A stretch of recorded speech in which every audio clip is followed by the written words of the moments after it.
ಕಾಟೇರ ತಂಡದಿಂದ ಇಂದು ಕಿಚ್ಚ ದಚ್ಚು ಅಭಿಮಾನಿಗಳಿಗೆ ಸಿಹಿ ಸುದ್ದಿಯೊಂದು ಸಿಕ್ಕಿದೆ. ಇಂದು ಸ್ನೇಹಿತ ದರ್ಶನ್ ರವರ ಕಾಟೇರ ಸಿನಿಮಾವನ್ನ ಕಿಚ್ಚ ಸುದೀಪ್ ಅವರು ನೋಡಲಿದ್ದಾರಂತೆ. ಹೌದು, ಇಂದು ಪತ್ನಿ ಪ್ರಿಯಾ ಸುದೀಪ್ ಅವರ ಬರ್ತ್ಡೇ ಇರುವ ಕಾರಣ ತಮ್ಮ ಕುಟುಂಬದ ಜೊತೆಗೆ ಸಂಜೆ ಕಾಟೇರ ಸಿನಿಮಾವನ್ನ ನೋಡಲಿದ್ದಾರಂತೆ ಕಿಚ್ಚ. ಸೆಲೆಬ್ರಿಟಿ ಶೋಗೆ ಬರುವಂತೆ ಸುದೀಪ್ ಅವರಿಗೆ ಕಾಟೇರ ತಂಡದಿಂದ ಕರೆ ಹೋಗಿತ್ತು. ಕಿಚ್ಚ ಶೂಟಿಂಗ್ನಲ್ಲಿರುವ ಕಾರಣದಿಂದಾಗಿ ಬರುವುದಕ್ಕಾಗಿರಲಿಲ್ಲ. ಆದರೆ ಶೂಟಿಂಗ್ ಮುಗಿಸಿಕೊಂಡು ನಿನ್ನೆ ಕಿಚ್ಚ ಸುದೀಪ್ ವಾಪಸ್ ಆಗಿದ್ದಾರೆ. ಮಗಳಾದ ಸಾನ್ವಿ ಹಾಗೂ ಪ್ರಿಯಾ ಸುದೀಪ್ ಅವರ ಜೊತೆ ಕಿಚ್ಚ ಸುದೀಪ್ ಕಾಟೇರ ಸಿನಿಮಾವನ್ನ ನೋಡಲಿದ್ದಾರೆ ಎನ್ನುವ ಮಾತು ಕೇಳಿ ಬರುತ್ತಿದೆ. ಇನ್ನು ಕಾಟೇರ ಸಿನಿಮಾ ನೋಡುವುದಾಗಿ ಹೇಳಿದ್ದಾರೆ ಕಿಚ್ಚ ಸುದೀಪ್ ಎನ್ನುವ ಮಾಹಿತಿ ಸೋಷಿಯಲ್ ಮೀಡಿಯಾದಲ್ಲಿ ಕೇಳಿ ಬರುತ್ತಿದೆ.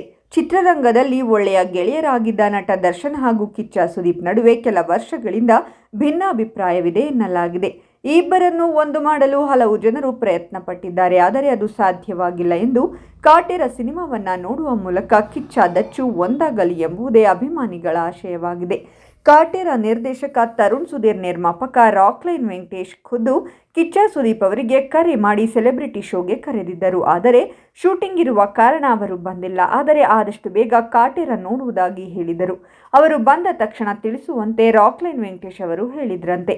ಇದೀಗ ಕಿಚ್ಚ ವಾಪಸ್ ಆಗಿದ್ದು ಇಂದು ಸಿನಿಮಾ ನೋಡಬಹುದು, ಕಿಚ್ಚ ದಚ್ಚು ಒಂದಾಗಬಹುದು ಎನ್ನುವ ದೊಡ್ಡ ಆಸೆಯಿಂದ ಕಾಯುತ್ತಿದ್ದಾರೆ ಅಭಿಮಾನಿಗಳು. ನಿಮ್ಮ ಪ್ರಕಾರ ಕಿಚ್ಚ ದಚ್ಚು ಮತ್ತೆ ಒಂದಾಗಬೇಕಾ? ತಪ್ಪದೆ ನಿಮ್ಮ ಅನಿಸಿಕೆಗಳನ್ನು ಕಾಮೆಂಟ್ ಮಾಡಿ.